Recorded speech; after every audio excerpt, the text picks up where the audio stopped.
in Finland, and to all the cabinet members of the Biafra Republic government in exile, the existence of Mazi Nnamdi Kanu, our supreme leader, is what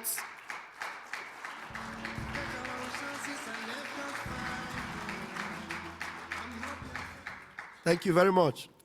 The existence of our leader, our supreme leader, Mazi Nnamdi Kanu, our leader, is what rekindled the fire of Biafra. Lieutenant Colonel Odumegwu Ojukwu, our eternal leader, Major General Philip F. Young, former president of Biafra, and many more heroes and heroines of old, set the paces in 1960 to 1970s, and their legacies have not died off in our own time. Here comes the pride of Biafra in the present time, Odogwu Mazi Simon Ekpa Njoko.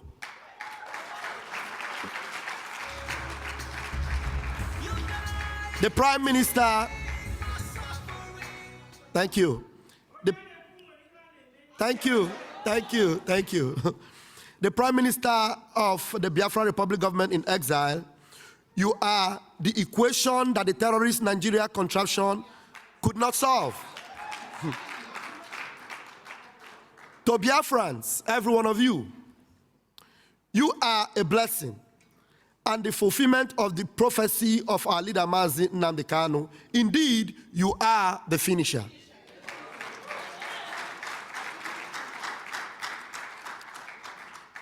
Biafra Republic, peace, unity, progress, and equity. Now we're going to explain these words one after the other. Peace is where there is no presence of massacre, raping of our women, children, and men, desolation of communities, invasion of our lands by terrorists, inhabiting in IDP camps. These tasks have been our keynote to this very day, and we shall continue to make sure Biafra lands are peaceful for Biafrans by always destroying the assailants coming into our land. Put your hands together for that.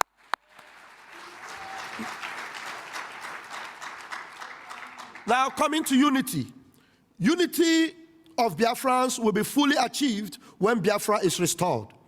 The divide and rule tactics have been the seed of discord sowed in Biafrans since and during the genocide of Biafrans from 1966 to 1970s. And after the genocide with the Cold War, where all tribes and ethnicities of the Biafra Confederation states were made to see themselves as enemies, unification of Biafrans has been the task of this present Prime Minister, Mazi Simon Ekpa Njoko. Understanding the dangers of a disunited people seeking the cause of freedom and independence from a tyrannical government, I and the entire Ministry of Information and the media team applaud you for bringing all Biafrans together.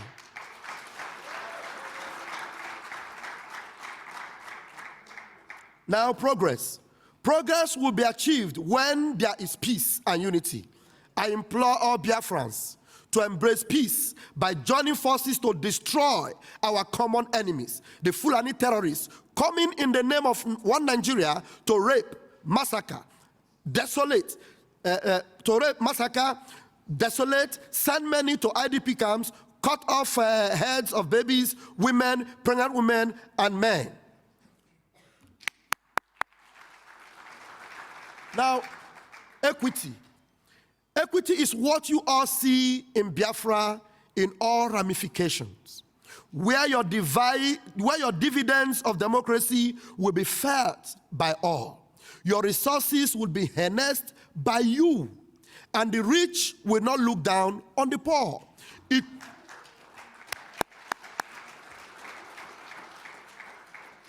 It would be greedy of me if I don't give kudos to the entire information ministry, the IMC Biafra media team, from the beginning to the end. You all are doing amazing jobs and have a greater task ahead of you.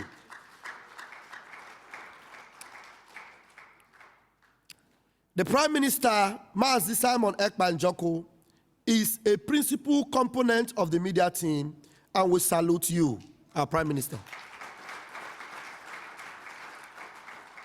We thank you, our Prime Minister. Thank you for recording another historic day in our pursuit of freedom, the Biafra Self-Referendum Convention in Finland today.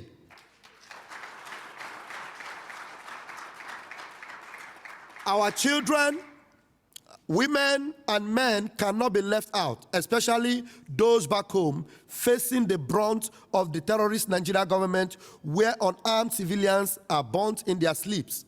Our ESN, Eastern Security Network, BLA, Biafra Liberation Army, BRF, BAF, Biafra Navy, thanks for defending Biafra land. Put your hands together.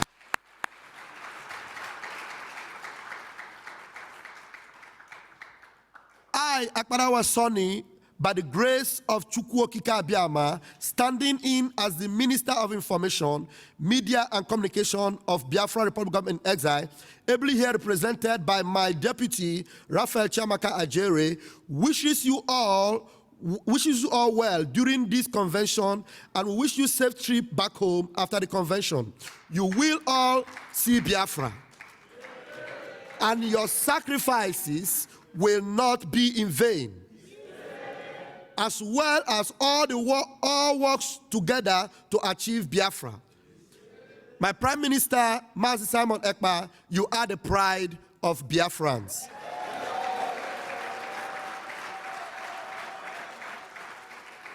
Thank you, everyone, and this speech is proudly endorsed by Anitiabet X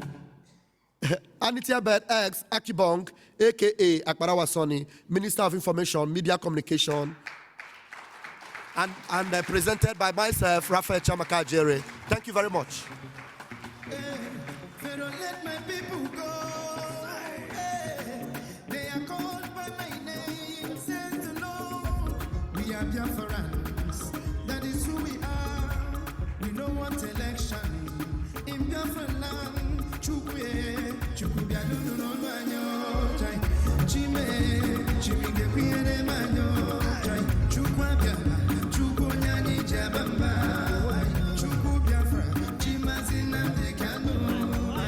You're not a man that will lie, you're not a man, no, no. You're not a God that was made by the hands of men.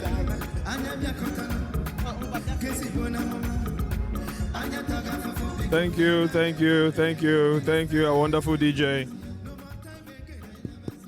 Thank you. Thank you, thank you. I want to also use this opportunity to thank our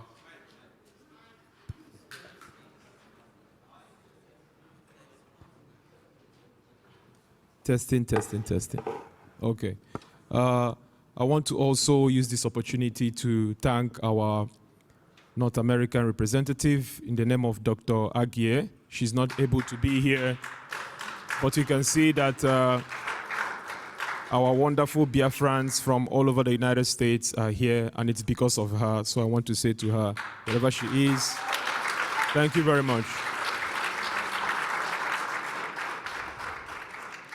I also want to recognize our representative from the United Kingdom in the name of Mazi Boniface. Thank you very much.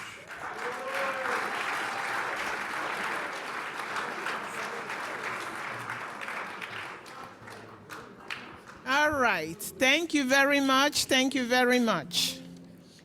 Now, I want to introduce or call upon our Chief of Staff, Dr. Ngozi Orabueze, to present to us the situation of Biafra people and the role of the Biafra Republic government in exile in fixing everything that is bothering all Biafrans and leading us to freedom. Dr. Ngozi.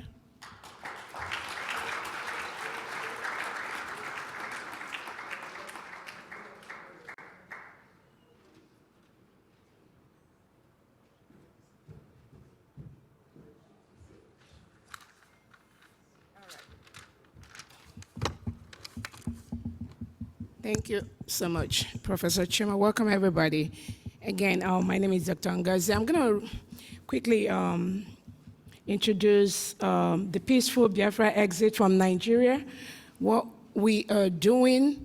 I know a lot of people have talked about this, but I just want to give us a recap of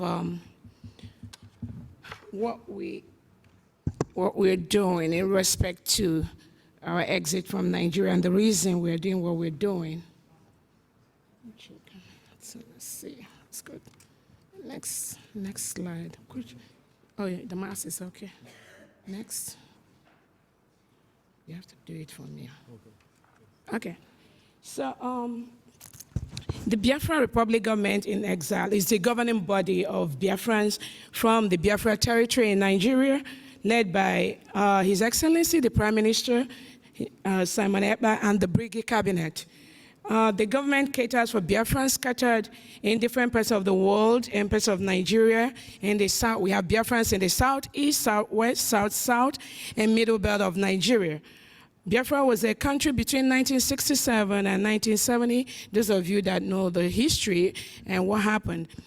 This independence was thwarted with a civil war that saw the killing of over 3 million Biafrans, including innocent women and children, by starvation. The Biafra government in exile tried to create awareness on these situations. No. Why is this not working? Where's the second one? Okay, so we'll go to the second. You have to help me see. A major way to bring lasting peace in Nigeria is to allow Biafrans to go their separate ways. Biafrans, we've used peaceful means, such as we've been calling for referendum. We participate in the World Peace Summit in South Korea.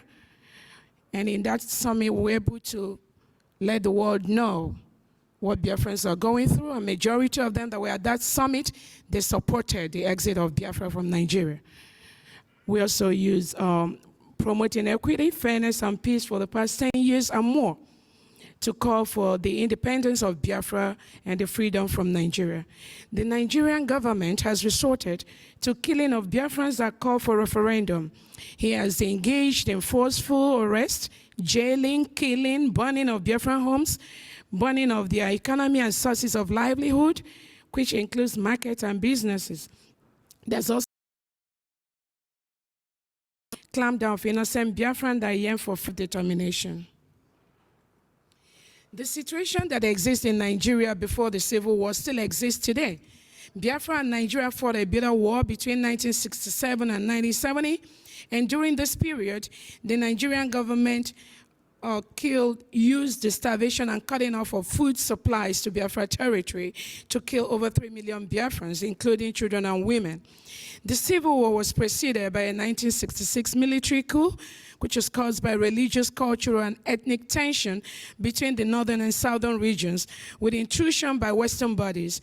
In 1967, this will come to a head and result in a full-blown civil war. So Biafra was a country between 1967 and 1970, and that country is here right now. We are going to take it back.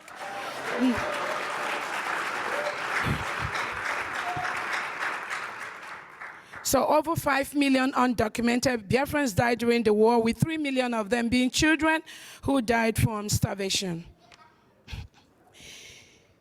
There was a dangerous diversity that created perpetual inequity, injustice, unfairness, lack of justice by the Nigerian government against Biafrans, who were seen as resilient, very intelligent, and wanted to be economically independent, using their natural resources, such as the crude oil. These natural resources are being harnessed by foreign countries and politicians with the help of the Nigerian government. So while we produce these resources, the Western world, the foreign countries, they keep on harnessing these resources, and that is their partnership with Nigerian government that make them hell-bent on killing Biafrans when we request for self-agitation for our freedom, which is a fundamental human right for us to determine how and who is going to govern us. We are at that point where nobody can stop us from doing that at this time. Thank you. These natural resources have been harnessed by different foreign countries, and we have been living with poor transportation lines, no standard hospital, inept water supply, no electricity, gas lines, and underdeveloped healthcare system. I want to let us know that even though some people refer Nigeria, that we produce the mineral resources, the natural resources, crude oil, I can tell you there's no water, no pipe-borne water in Nigeria today, nowhere. If you build a house today, you have to dig a borehole and connect it to the house. No single water. Yet, we have all these natural resources being milked from Biafra territory. That has to stop, and we have stopped it.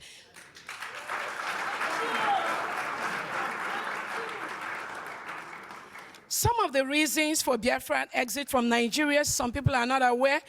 Biafran seeks to exit Nigeria because of what we call the dangerous diversity that exists in the country and the forceful amalgamation of the northern southern Nigeria by the British without the consent of the regions of Nigerians involved.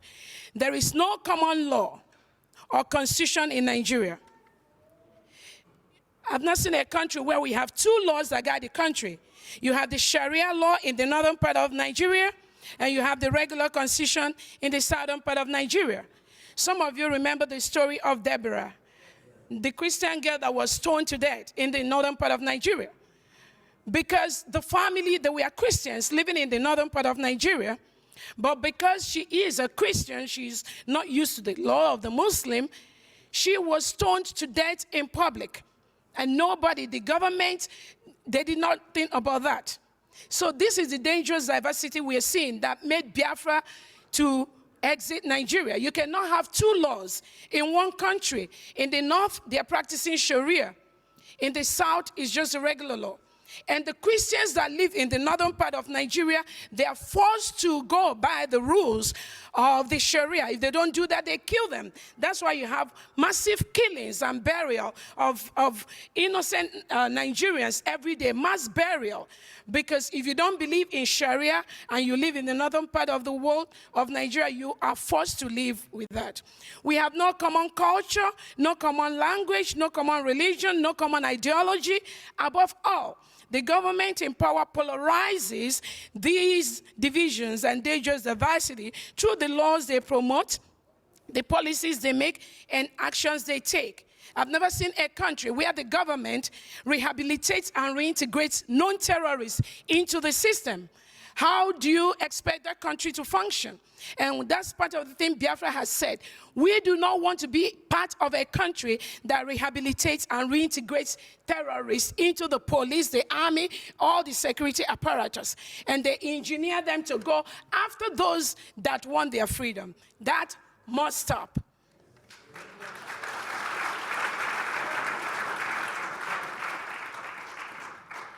A major example of a dangerous diversity, we have said, is the practice and forceful enforcement of Sharia law in the northern part of Nigeria, which extend to Christian children, women, and young girls. Yet, in the southern part of Nigeria, constitutional law practice. We all know about the Deborah, the young Christian girl that was killed and stoned to death. Those that committed the Dastard Act by killing that girl has not been publicly prosecuted by the Nigerian government, the senators, the House of Representatives, because they are part of the people that make this law. Remember, before any law, any bill becomes law, they have to vote on that. So the Nigerian senators, the Nigerian House of Representatives, they voted for some of these laws, like the rehabilitation and the reintegration of non-terrorists into the system. They voted and it passed. And mostly it passed because of the systemic thing that have been on for the past 100 years. We've been through this system. And there's no way you can introduce any law in the Nigerian system if it does not favor the powers that be, if it does not favor a particular religion, they will vote it down because they've systemically put most of their members, majority of their members' cultures into the Nigerian legislators. Biafra met the criteria to be recognized as a country based on the 1933 New World Summit in Montevideo, Uruguay, which convened with 18 US nations and South America and the Caribbean. We are a nation. Biafra has met the criteria. We have a cultural identity shared by our people. We have a permanent scheduled population. We have a defined territory, geographical area, which our men on ground are guarding jealously. We have ability to enter into relationship with other countries' government. The government, Biafra government in exile, by extension, the Biafra de facto government at homeland, we are the one in charge of our territory at this time.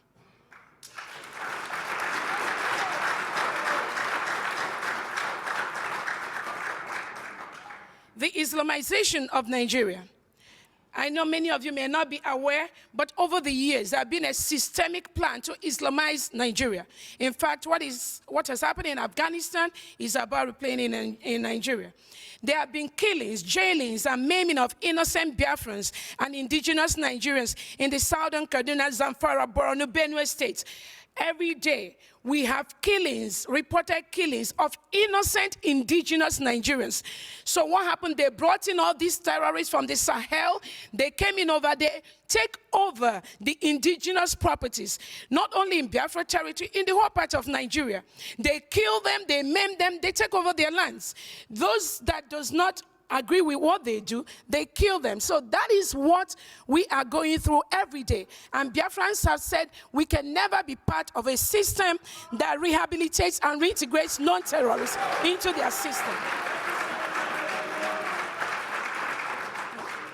In the Biafra region, there were several killings at Ehamufu, and recently the Aba massacre during the recent peaceful march for the release of Nnamdi Kanu by the Nigerian police and military early this year. Innocent Nigerians that were marching for the release of our leader, Mazi Nnamdi Kanu.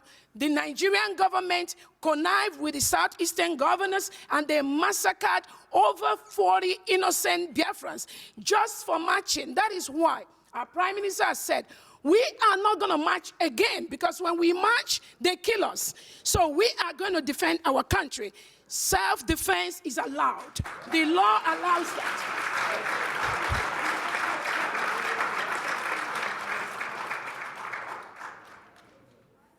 So the next thing, number 10. Okay. So recently we have 150 peaceful protesters killed in chilling crackdown. Acid was sprayed on Biafrans that called for a referendum. This happened in November 24, 2016. There was a harmful killing on December 18, 2022 by Fulani herders. Over 50 Biafrans, including women and children, were killed.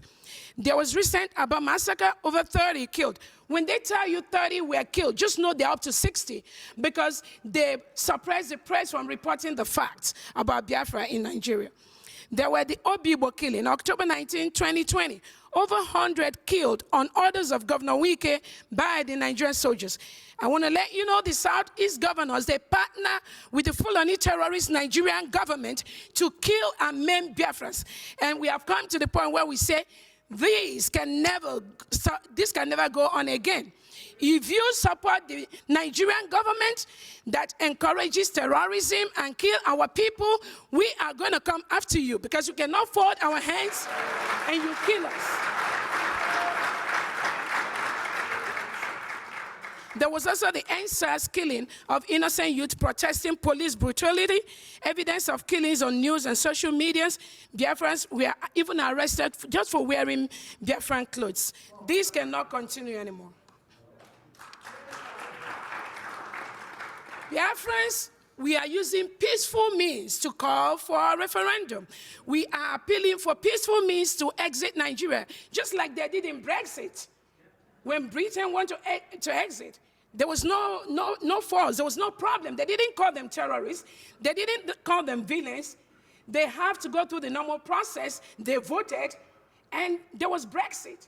Now, in Biafra, we want Biafra to exit Nigeria. It must be the same process. Any world leader, any organization, both local and international, that is stopping, not supporting Biafra from conducting a peaceful referendum, that person is part of the terrorism and part of the killing going on in Nigeria.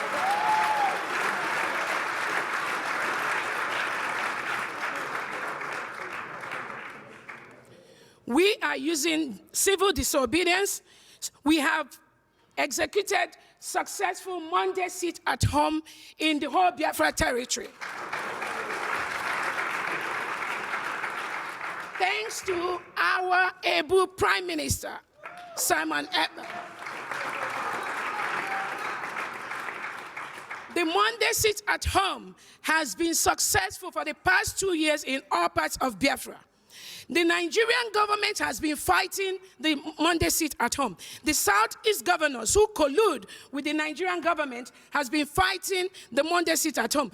The other part of the DOS, the different parts of the agitators that are not the real one, and these are the people that are supposed to have worked with our leader, Nnamdi Kanu. They fought the Monday sit at home. So that shows us who is the real person that is fighting for Biafra restoration. No other person than all of you here and our Prime Minister, Simon Ekpa.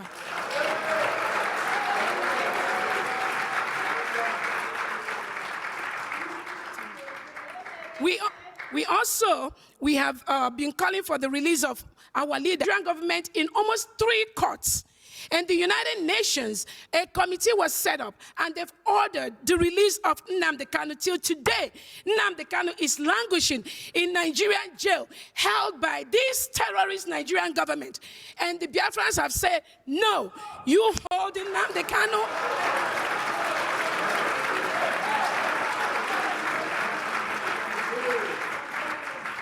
What we are seeing today, what we are doing today, is the only reason Nigerian government arrested Nnamdi Kanu. Nothing more. He just said, let my people go. But we are telling Nigerian government, the Southeast governors, their agents that work with them today, the arrest of Nnamdi Kanu, the kidnap of Nnamdi Kanu has made Biafra to be here today. And there's nothing they can do to stop it.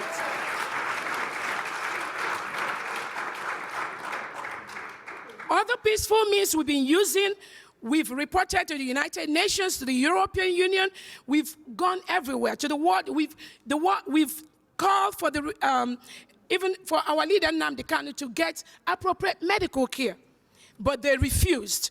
He was in the jail. There was people that had tuberculosis locked up in the same jail with him. He has ear infection. He has heart problem.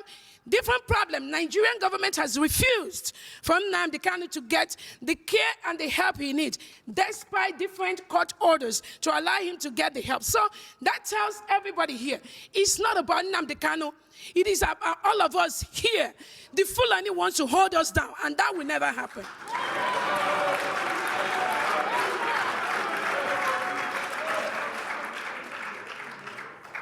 The injustices that have been meted out to Biafrans over the years cannot continue anymore. The United Nations Working Group on Arbitrary Detention of Nnamdi Kanu, of which Nigeria is a member state, states that he has human rights obligations at both the regional and universal levels. The committee has recommended immediate release of Nnamdi Kanu unconditionally and to reimburse him with adequate compensation for the arbitrary violation of his fundamental human rights. This is United Nations that gave this order, but has Nigeria obeyed it? Did the Nigerian government and senators, did they obey this United Nations? So how do they expect us to follow the law of the United Nations when they don't follow the laws of the United Nations?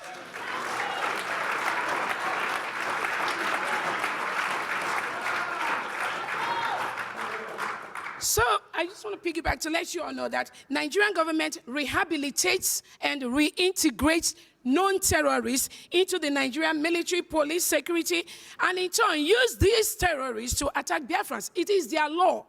They sat down, they voted. Majority carried the vote. Because they were a majority, they voted, and it's happening today.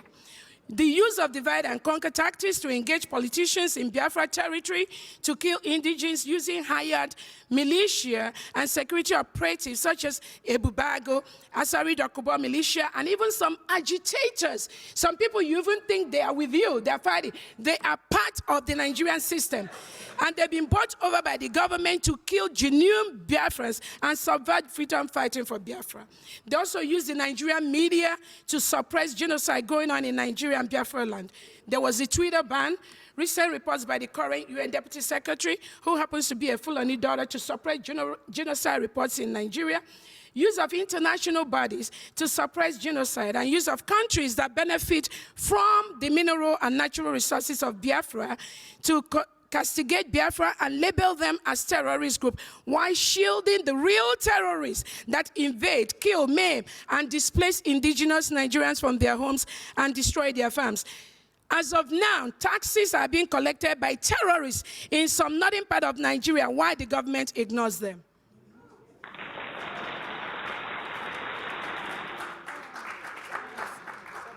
Okay. Please, everybody here, I know I have to say this last one. We have to help stop the massacre of innocent Biafrans and Nigerians by rehabilitating reintegrated terrorists of the state. Help Biafra exit a terrorist state. Help us defend our lands. Help Biafra stop the killing of innocent children, women, and youths by the Nigerian government and their agents. Help us attain our independence to maximize the potential of Biafran people. Thank you so much, and may God bless you.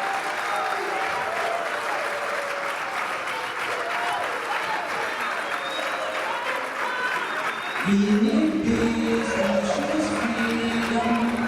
We need peace, nations, freedom.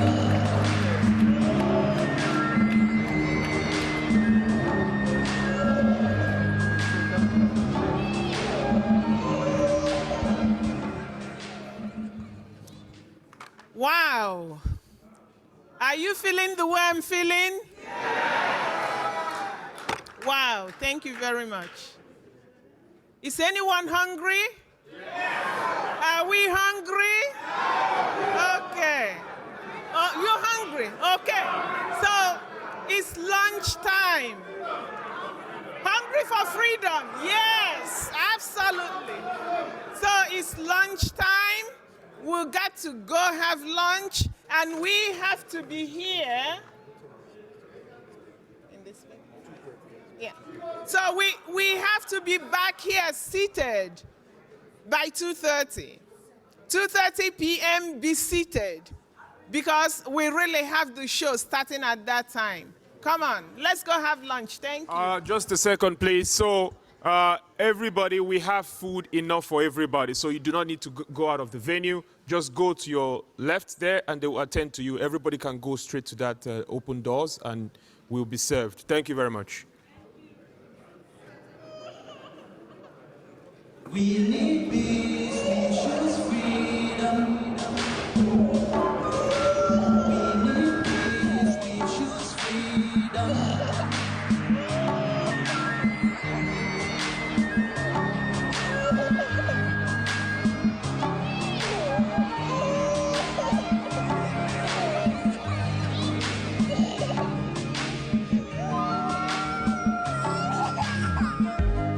There was a nation living in peace and unity. Yeah. They are people with love and harmony. Oh, yeah. They saw greatness rise up to its purity. We are not a people of different culture. Our dear heritage bias and oppressive. Oh, I see. A nation from trigger of Africa, rising with strength and might and power.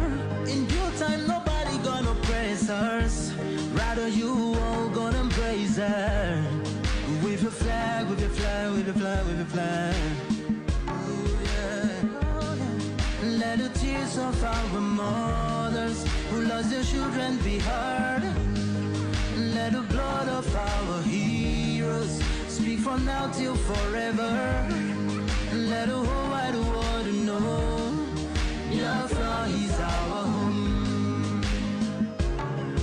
Oh yeah, Biafra is our home. Oh, it's my home. Yeah, Biafra is our home. I reminisce way back now. at 67. Death toll and the blood couldn't count them even. Mama screaming, child squealing, pops underground. 2.5 years, over 3 million's gone. Why? Cause we asked for our freedom, and we're going back to our sovereign kingdom. They shut us down when we cried, the world said nothing. Sitting back in the crib, watching our suffering. Should I talk about the planes dropping shells like rain? Suka had the first taste of a hero's blood. Abagana Zobuni wave was stronger than flood, but a juke is too strong and fought them off on the chart. Thought the bloodshed's gone, then it came again. 216 and the massacre, it started again.